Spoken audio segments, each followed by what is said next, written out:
So, ayan. Good evening sa inyo. Maulan na gabi. June 2, 2025 ngayon. Ito yung entry ko kanina. Ayan. SNR breakout lang ako. Ang entry ko kasi SNR lang. Dito ako naglalagay ng SNR sa candle. Ayan. Tapos pag gumawa siya ng higher high, higher low, na-reject niya yung price dito, mag-entry ako dito.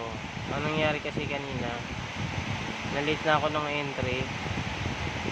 Umangat na yung price dito, hindi na ako nag-entry.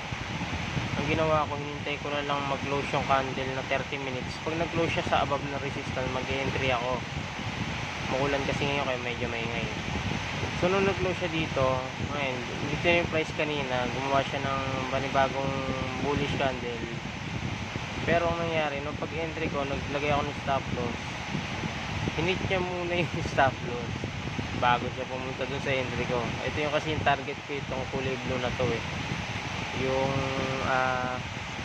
yan, yung area na yan. Diyan kasi may range. So yun na, talo yung entry ko na yan. Pero good pa rin kasi nga nasa trading rules ko naman yun.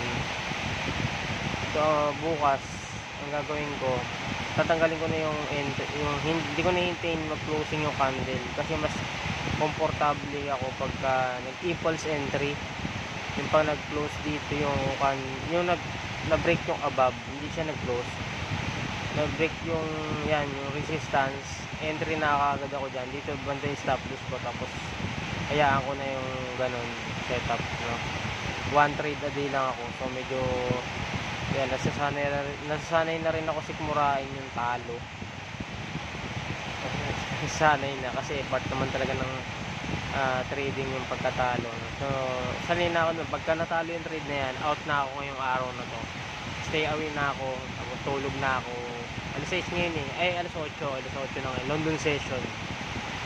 So out na ako ngayon. So yun lang, peace.